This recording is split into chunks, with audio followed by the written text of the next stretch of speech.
welcome to the channel. I'm back to break down this 15-game MLB DFS slate on DraftKings and FanDuel. We got a crazy slate here. We got some double headers, lots of openers, some pitchers that haven't been pitching for quite some time returning off the IL, so excited to get into it. Before we do, a quick reminder that if you do enjoy the content at any point in this video, if you could please take a moment to leave a like on this video, subscribe to the channel, hit the notification bell, that would be greatly appreciated.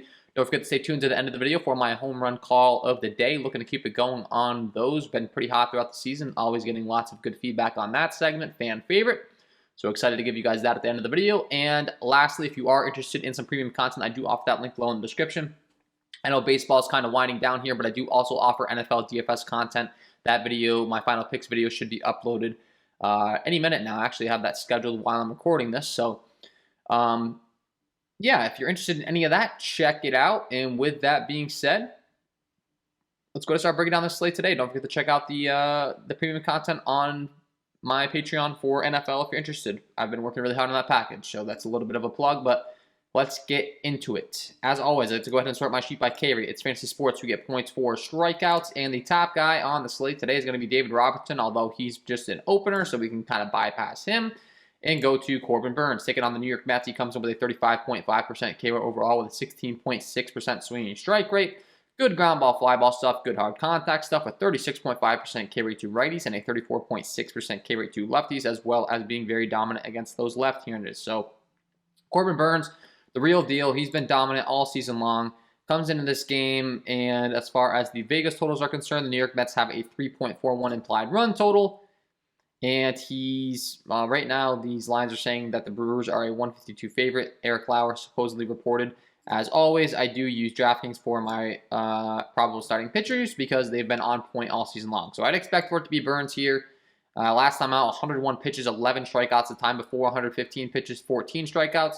Now, both of those were very good, great matchups in the forms of Cleveland and Chicago, but I don't think that the New York Mets are going to be able to slow him down at all.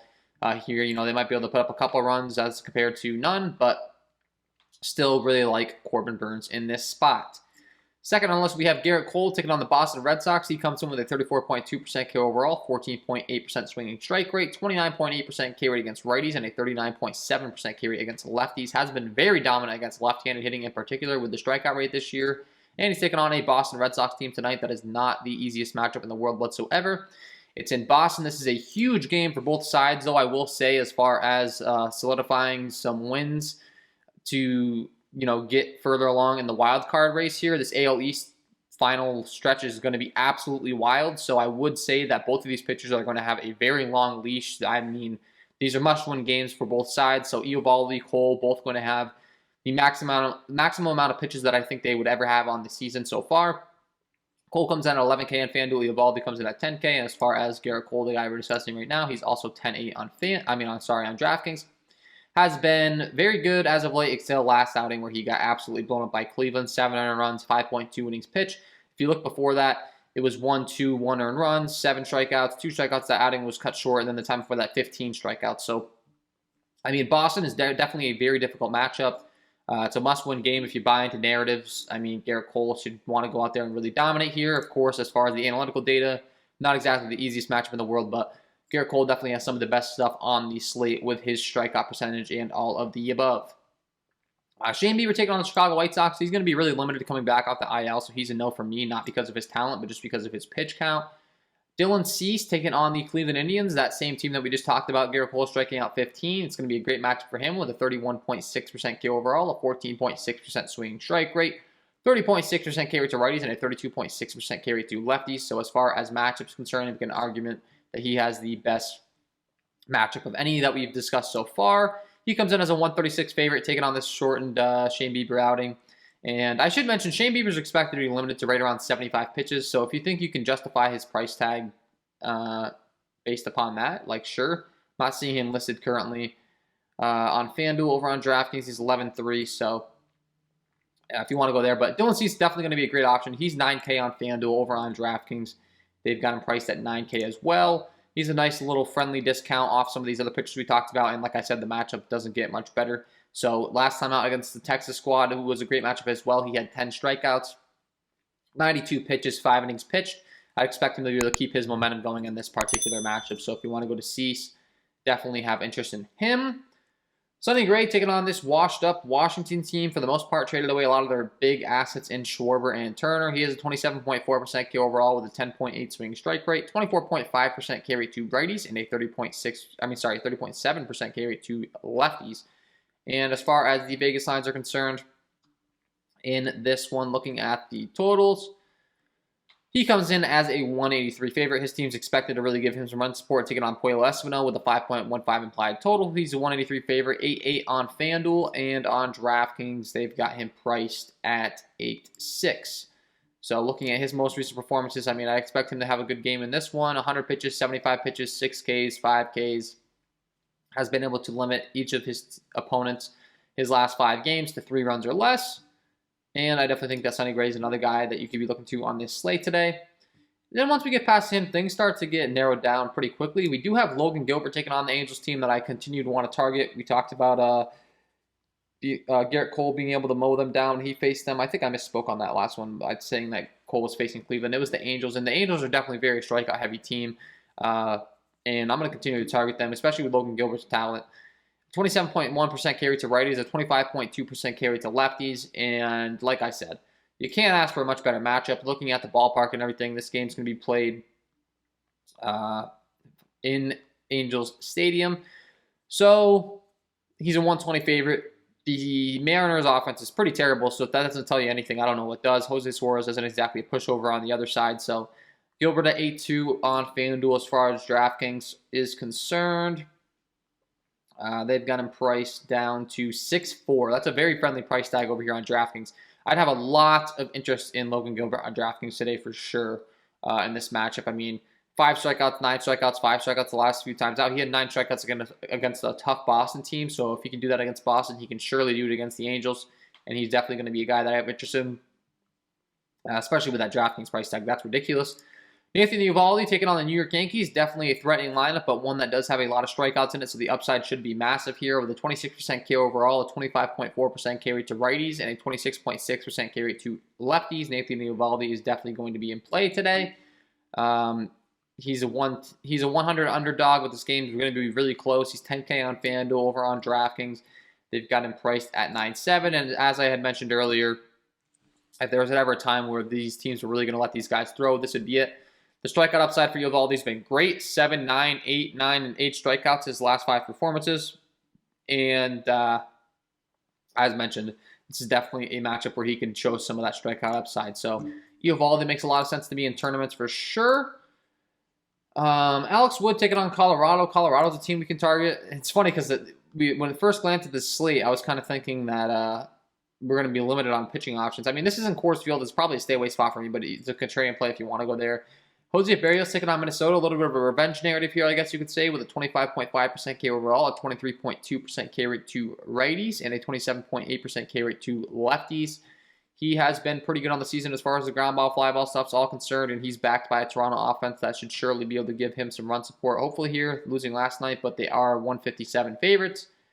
The Twins definitely have some strikeouts in them. It's in Minnesota. I'm sure Berrios is very familiar with pitching here, and he's going to make a lot of sense. 9-7 on FanDuel. Over on DraftKings, he's 9-5. It's just a tough matter of whether you want to go to him or like Eovaldi, who's so closely priced. I mean, I tend to think Eovaldi might be the better matchup there. Matchup for as far as strikeout upside and just better numbers overall. So I'm saying Eovaldi might have some more upside. And that's pretty much where I'd be going to for pitching. We have plenty of options there at the top. I mean, Berrios, we talked about. Logan Gilbert, who has a great matchup. Sonny Gray, Dylan Cease, Garrett Cole, Corbin Burns. Those are the guys I'd really be locking in on today for the most part. And with that being said, let's go ahead and transition over to bats. As always, let's go ahead and sort my sheet by Sierra, scale and active ERA from worst to best. It's a good way of determining how good a pitcher's been so far in the season, how good they're expected to be in the future.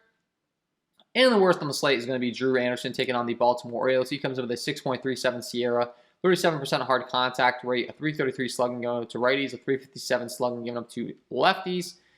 And the Baltimore Orioles are definitely going to have plenty of opportunity to hit some baseballs around the yard tonight.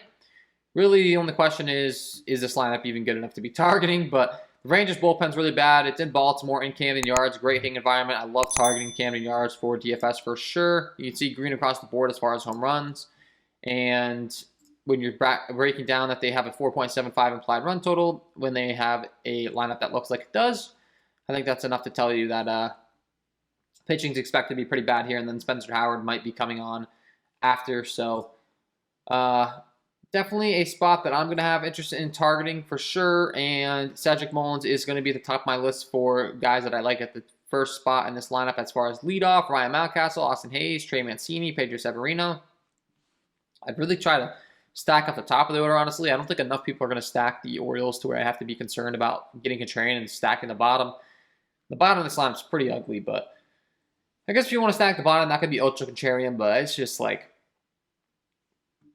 really ugly toward the bottom of this lineup. So I'd go with the Baltimore top. Edward Cabrera taking on the Tampa Bay Rays. Top prospect, expected to be really good, but so far hasn't really been the greatest with bad ground ball, fly ball stuff. A 35.6% hard contact rate, a 361 slugging to righties, and a 718 slugging to lefties. Has been absolutely terrible against lefties. Righties he's been respectable, but regardless, he has to take on a Tampa Bay squad tonight that is not a pushover of a matchup. They come in with a 5.83 implied run total. And I think the Rays could definitely be in for some fireworks tonight. Brandon Lau, G-Man Choi, Austin Meadows, Joey Wendell. We mentioned the hard contact against lefties, so I definitely have interest in those guys. And then Nelson Cruz, Randy Arozarena have plenty of power, of course, to round out your stacks. And then they got Yandy Diaz and Mike Sedino, who also have a bunch of power. I mean, Mike Sedino continues to hit bombs as a catcher. He's definitely always going to be a guy I think could be a contrarian guy that you can put in your Rays stacks if they're going to be very popular. Alex Wells in that same Baltimore-Texas game has been bad. Ground ball, fly ball stuff, terrible. A 37.9% hard contact rate, a 657 slugging unit to righties, 333 slugging unit to lefties. He is a left-handed hurler himself. So you really want to target him with the right-handed power on this Texas squad. Leotis Taveras, Isaiah Fefela, Andy Ibanez, Adolis Garcia in the 4th spot would be my favorite play by far. Nick Solak in the 6th spot has some power against lefties. DJ Peters has some power against lefties in the 7th spot. Jose Trevino, decent power for a catcher. Then you got Yanni Hernandez at the bottom of the order. Rangers, you definitely could be stacking them up. The Baltimore Orioles bullpen is terrible. If there was ever a time to target this team, especially if they're going to be lower owned, this would be the game. Humberto Castellanos taking on the LA Dodgers has been this St. Louis-Chicago game is a doubleheader 7-inning game. It's only on DraftKings, by the way, so Davies, Quangham, Kim, Jack Flaherty, all these guys. Just keep that in mind. Honestly, I think that game's pretty irrelevant on this slate. Castellanos has been bad as far as ground ball, fly ball stuff. He hasn't given up the worst slugging against righties with a 344 slugging, only a 28.6% hard contact rate, but against the lefties, he has given up a 536 slugging with a 34.4% hard contact rate, a 360 WOBA. Definitely pretty bad against those lefties, and overall, when you're taking on a Dodgers lineup, it's never going to be an easy outing for you, and that's what he's faced with tonight. The Dodgers are going to be in Arizona. Great hitting environment here. They have over a 6 implied run total. Chase Field, green, green, green, yellow as far as targeting this field for dimensions. And the Arizona Diamondbacks bullpen is terrible.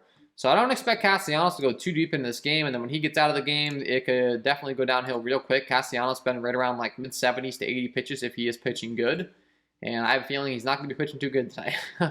So, I mean, I love targeting the stadium, especially on the right field line. And the fact that he struggles against lefties. Corey Seager and Max Muncy are going to be at the top of my list tonight. Mookie Betts, Trey Turner, Justin Turner, Will Smith, Gavin Lux, Luke Raley at the bottom of the order for salary relief options. Dodgers are just in an absolute smash spot. They're on the road. They get the guaranteed 9th inning at bat. They're taking on this Arizona Diamondbacks pitching staff. Everything lines up for them, so definitely like the Dodgers tonight.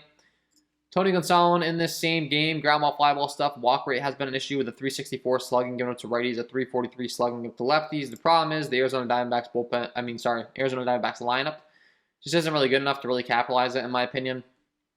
Don't get me wrong, you could definitely make a case for them, and I think they could be a good low-owned stack, but not at the top of my list tonight. Carlos Hernandez taking on the Detroit Tigers. He's been pretty terrible across the board, mostly against righties, though. A 389 slugging, giving up ground ball, fly ball stuff, not good against lefties. He's actually been very good. 80 innings pitch sample size, so the Detroit Tigers, righties would be the ones in play if you're looking to stack them up. Honestly, this game has pretty bad hitting weather. Both teams have low totals. I'm not getting all too interested in that one. Both teams not really piquing my interest. Zach Greinke taking on the Oakland Athletics. He continues to be a guy that's really struggled against right-handed hitting all season long. Zach Greinke is a guy that's kind of a household name. He's been around the league for a very long time. Very good pitcher for a long time. But the right-handed splits are really sticking out to me this year. I'm going to continue to say I think you can continue to target him with right-handed power. So all these Oakland Athletics righties are going to be in play. And let's be honest, they have some pretty relevant left-handed power bats out of the guy like Matt Olson as well. It's in the Oakland A Coliseum, really not a good hitting environment, so don't get me wrong, this is going to be more of a lower-owned stack in large field tournaments, but Josh Harrison, Starling Marte, Mark Canha, Matt Chapman, Sean Murphy, all those righties you can definitely be stacking up. Casey Mize taking on the Royals. I mentioned not having any interest in this game, but one thing I'll always have interest in is Casey Mize taking on left-handed hitting because he's terrible against lefties with a 48.2% hard contact rate, a 522 slugging given up, only an 18.8% K rate. I mean, anytime this guy takes the bump, it's been this way since he came into the league, and it clearly hasn't changed this year. So, unfortunately, there's 8 money wins blowing in from right, but if I'm going to be playing bats in this game, it's going to be the lefties. Nicky Lopez, Andrew Benintendi, Carlos Santana, Adalberto Mondesi, and Kyle Isbell. Those lefties can be thrown in your lineups if you want to go to them. Don't get me wrong. There's better spots, I think, but it could be going to them. Ryan Yarbrough taking on Miami. You can target him with right-handed power, but he still has a pretty good hard contact rate given up. I'm not getting all too interested. Sam Howard taking on the Philadelphia Phillies. He's been terrible against righties with a 560 slugging given up. Against lefties, he has been much better, over 40 innings pitched sample size. So these Philadelphia Phillies righties are going to be in play, but also I would anticipate this Pittsburgh Pirates bullpen just kind of displaying how they aren't that great throughout this game. So I think the Philly stack could be interesting with Odubel Herrera, Gene Segura, Bryce Harper, JT Realmuto, Brad Miller, McCutchen, Didi, Freddie Galvis. From a DFS aspect, this lineup's pretty deep and it's pretty fun, especially because at the bottom lineup you can play guys like Brad Miller, Didi Gregorius, Freddie Galvis, Andrew McCutchen at some pretty cheap price tags if you want to pay up for some pitching. So I think that spot definitely makes sense. In that same Philadelphia game, Miguel Yahir, expected to be long reliever opener. He's been pretty bad, so I just mentioned that, but Jose Suarez taking on Seattle has been pretty good. I'm not looking to target him. One guy I would be looking to target is Puelo Espinal taking on the Cincinnati Reds. His ground ball, fly ball stuff really not the greatest with a 457 slugging given up to righties, a 429 slugging given up to lefties. Like I said, ground ball, fly ball stuff to righties in particular is really bad, and he really doesn't strike many people out. So the Cincinnati Reds offense that's pretty loaded up and down is going to be great, and they are playing in the Great American Small Park in Cincinnati. Great American Ballpark, green across the board as far as home runs. Always a ballpark that we like to target. The hitting weather could be a little bit better for us, but other than that, great spot. Jonathan India, Max Schrock, Nick Castellanos, Joey Votto, Kyle Farmer, Eugenio Suarez, Tucker Barnhart, Harry Friedel. They're all going to make sense to me on this slate tonight. Of course, my favorites being in the heart of that order in Castellanos, Votto, but Jonathan India at the top. We mentioned the righty power given up, and the kid's been really, really good all season long, so I like Jonathan India for sure. In that matchup, Bailey Ober taking on Toronto. We know they have a loaded lineup, and he has a 37.8% hard contact rate overall. That is second worst on the slate, only to Alex Wells. 45.5% fly ball rate, a 43 slugging given up to righties, a 500 slugging given up to lefties. I mean, that's not good, and the Toronto Blue Jays lineup is good. So, and then when you factor in that this Minnesota bullpen is really bad, I think the Blue Jays make a lot of sense. It's only 57 degrees, unfortunately. Could be much better hitting weather, but they do have a 4.95 implied run total. And they just have a loaded lineup, let's be honest. Springer, Semien, Guerrero Jr., Bichette, Teoscar Hernandez, Kirk, Dickerson, Grichuk, and Valera. My least favorite by far would be Valera in the 9 spot, but other than that, 1 through 8, definitely have a lot of interest in all of them. So the Blue Jays make a lot of sense to me. They're on the road. They get the guaranteed 9th. They get a bad bullpen, all that fun stuff. And then we have 2 guys that have really struggled against lefties all season long in Jose Berrios and Tyler Magle. So the Milwaukee lefties and the Minnesota lefties definitely make some sense to me as the last spot to be looking to on this slate today. So both of those teams you could be looking to their left-handed hitting. Minnesota, Jorge Polanco, Max Kepler, Luis Arias, Nick Gordon, all making sense to me. And then if you go over to the Milwaukee side, this game's being played in Milwaukee. I love targeting the right field portion in Milwaukee with left-handed hitting, so it's going to make a lot of sense to me down that right field line to be targeting these left-handed hitters. Nagle's been so terrible against lefties. So Colton Wong, Christian Yelich, Eduardo Escobar, and Omar Narvaez, Jace Peterson, all of the above I do have interest in tonight. And lastly, the guy that wasn't listed on my sheet, which I'm glad sometimes when that happens in my video, I don't get to. The obvious spot is going to be the San Francisco Giants. It's in Coors Field. Save the best for last, really, here. They're taking on Peter Lambert, who's terrible. The Rockies' bullpen's terrible. Peter Lambert hasn't pitched in the majors in 2 years, I believe. And this spot is going to be ridiculously good. The Giants have a very good lineup. I think some of their numbers are even compressed a little bit because they play in San Francisco, which is one of the worst hitting environments in baseball. Now they get to go into the best hitting environment in baseball in Colorado. Pulling up the chart for anyone that may be new to MLB DFS, Coors Field is a thing. You can see green across the board. Ridiculously good hitting environment. Huge outfield, thin air, the elevation, the ball carries further. Everything you could possibly want in Coors Field, it's there. And the Giants have over a 7 implied total. If that doesn't tell you what you need to know, I don't know what does. Tommy La Stella, Brandon Belt, Buster Posey, Lamonte Wade, Chris Bryant, Brandon Crawford, Evan Longoria, Mike Yastrzemski. And the beautiful thing about this lineup is they're so dang loaded that if everyone's just going to play the top of the lineup, just play the bottom of the lineup. You still get exposure to this high total. And I'd expect the bottom of the lineup to get plenty of opportunities with the quality of pitching that they're going to be facing tonight in the Colorado Rockies pitching staff. So I definitely have interest in the San Francisco Giants. That is not a hot take. That does not make me a genius whatsoever. It's fairly obvious, but glad I caught that. We definitely want to mention them. So with that being said, before I let you guys go, I got to give you my home run call of the day. It will not be featured in Coors Field. That's cheating. That's not allowed on this channel, so we got to go somewhere else.